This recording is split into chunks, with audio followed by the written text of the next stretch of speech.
Hello बच्चों, पिछले videos में हमने विभाज्यता की जांच की कि कोई भी दी गई संख्या 2 से, 3 से, 5 से और 6 से कब डिविजिबल होगी। तो कंडीशंस क्या क्या थी आपने देखा, और उसी क्रम में आज हम आगे सीखेंगे कि कोई भी नंबर 7 से कब डिविजिबल होगा। यानी एक दी गई संख्या को बिना भाग दिए हम कैसे ज्ञात करेंगे कि वह 7 से एग्जैक्टली डिविजिबल है या नहीं, यानी कि पूर्णतः विभाज्य है या नहीं। तो उसका एक नियम है, आइए देखते हैं। डिविजिबिलिटी संख्या 7 से डिविजिबिलिटी टेस्ट करने के लिए हमें क्या स्टेप्स फॉलो करने होंगे, आइए हम देखते हैं। तो किसी भी दी गई संख्या में हमारे पास जो प्लेसेस होते हैं, अंकों के स्थान होते हैं, वो इकाई, दहाई, सैकड़ा, हजार, 10,000, लाख, इसी क्रम में आगे बढ़ते हैं।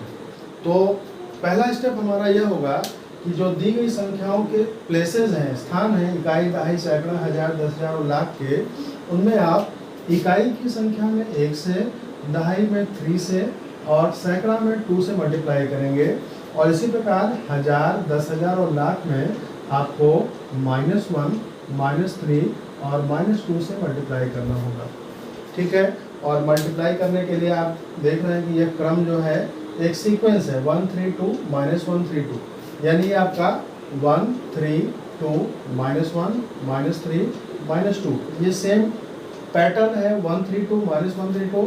अगर संख्या आपकी 6 अंकों से बड़ी होती है तो यही क्रम आप आगे भी बढ़ाते जाएंगे, यानी -1 3 2 के बाद फिर से 1 3 2 और उसके बाद फिर से -1 3 2 आता जाएगा। और लास्ट में आपको करना क्या है कि इन संख्याओं से गुणा करने के बाद जो भी गुणनफल प्राप्त होंगे, उन गुणनफलों का आप क्या कर लेंगे, योग ज्ञात कर लेंगे। और यदि योग जो आता है वह 0 या 7 का मल्टीपल आता है, 7 का गुणक आता है, तो हम कह सकते हैं कि दी गई संख्या क्या है, 7 से पूर्णतः विभाज्य है। तो आइए देखते हैं एक उदाहरण द्वारा। जैसे हमने कोई भी संख्या ले ली, हमने ये एक संख्या ली, अब हम इस संख्या को 1 से गुणा करेंगे, 1 × 1, 4 को 3 से, 2 को 2 से, 5 को -1 से, फिर 3 को -3 से और 7 को -2 से। अब मल्टीप्लिकेशन क्या आता है, 1 × 1 1, 4 3 = 12, 2 2 = 4, 5 × -1 -5, 3 3 = 9 -9 और 7 2 = -14। अब क्या करना है, योगफल आप करना जानते ही हैं। तो योग के लिए धनात्मक संख्याओं को एक साथ और ऋणात्मक संख्याओं को एक साथ हम जोड़ लेंगे। तो 12 + 4 16 + 1 17।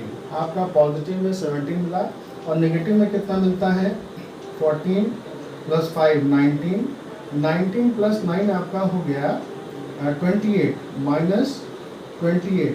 तो अब आप -28 और +17 करते हैं, तो ये क्या बचता है, -11। और -11 जो है 7 का गुणक नहीं है, इसलिए यह संख्या 7 से विभाज्य नहीं है। तो इसको अगर आप चेक करना चाहते हैं कि वास्तव में यह संख्या 7 से पूर्णतः विभाज्य है या नहीं, तो आप इसको रफली 7 से डिवाइड करके देख सकते हैं। आइए हम भी चेक करें। यह संख्या, इसी संख्या को हम क्या करते हैं, 7 से डिवाइड करते हैं। तो 7 1 × 7, ये आपका कैंसिल हुआ। फिर आपको मिल गया 3, डिवाइड नहीं हुआ, 0 आपने बढ़ा लिया और 0 बढ़ाने के बाद क्या हुआ, नेक्स्ट नंबर आपका आ गया 5, 7 5 = 35, सेपरेट किया आपने, ये कैंसिल हो गया। अगेन आपको नेक्स्ट नंबर लेना है 2 डिवाइड नहीं हुआ, आपने 0 ले लिया। फिर नेक्स्ट नंबर लेंगे 24, 7 3 = 21, माइनस कर दिए, 3 बचा। 3 के बाद आपको क्या लेना है, 4 आप ले चुके हैं, अब 1 लेना है। तो 7 4 = 28, 3 आपका रिमाइंडर बचता है, शेषफल बचता है, यानी कि यह संख्या क्या है, 7 से पूर्णतः विभाज्य नहीं है। तो इस तरीके से किसी भी दी गई संख्या को आप चेक कर सकते हैं कि वह दी गई संख्या 7 से पूर्णतः विभाज्य है या नहीं। 7 से विभाज्यता के क्रम में बच्चों हम एक पॉजिटिव एग्जाम्पल लेने जा रहे हैं यानी कि ऐसी संख्या जो वास्तव में 7 से विभाज्य है लेकिन हमें पहले से यह पता नहीं है कि 7 से विभाज्य है, उसकी जांच हम इस विधि द्वारा करेंगे। तो जो विधि हमने बताई, एक संख्या हम लेते हैं 2485। अब हमें यह चेक करना है कि यह संख्या 7 से एग्जैक्टली डिविजिबल है या नहीं, पूर्णतः विभाज्य है या नहीं। तो हम करेंगे क्या, इकाई के स्थान पर जैसे मल्टीप्लाई करेंगे तो 1 × 5 5 और 8 आपका दहाई के स्थान पे है, 8 × 3 24 और 4 2 जा 8 और -1 × 2 ये आपको -2 मिलेगा। इन सभी को एक साथ आपको ऐड कर लेना है। आगे आपकी दहाई 10,000 वाले और लाख वाले स्थान पर संख्याएं नहीं है, तो इससे आपको कोई दिक्कत नहीं है। बस पैटर्न ये फॉलो करेंगे 1 3 2 -1 -3 2 और आगे भी अगर संख्या बढ़ती है तो फिर से 1 3 2 एंड -1 3 2 ये सीक्वेंस बढ़ते ही जाएगा। तो अब हमारा योगफल गुणनफल प्राप्त हो चुका है, इनका योग हमें ज्ञात करना है।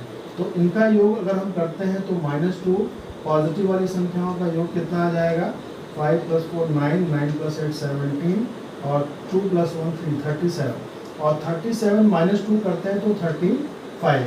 तो आप देख रहे हैं कि 35 जो है 7 से डिविजिबल नंबर है, यानी 3485 जो नंबर है ये आपका 7 से पूर्णतः विभाज्य है। अब हम इसे भाग विधि द्वारा जांच भी कर लें कि हमारा प्रोसेस सही है या नहीं।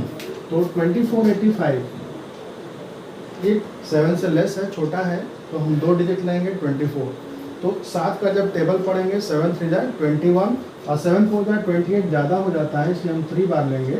7 3 जा 21 माइनस कर दीजिए, 3 आपका रिमाइंडर बचा। फिर अगेन नेक्स्ट संख्या लेंगे आपकी 38, तो 7 5 जा 35 माइनस कर दिया आपने, 3 बच गया अगेन और फिर ये आपका 5 यहाँ आ गया, तो 7 5 जा 35, ये पूरा आपका डिवाइड हो जाता है। 355 इसका आपका भागफल मिल जाता है। तो इस तरह से हम देखते हैं कि 2485 7 से पूर्णतः विभाज्य संख्या है और इसे हम इस विधि से भाग न दे करके सिंपली हम ये कर सकते हैं। तो ये आपका 7 से विभाज्यता की जांच का परीक्षण हुआ।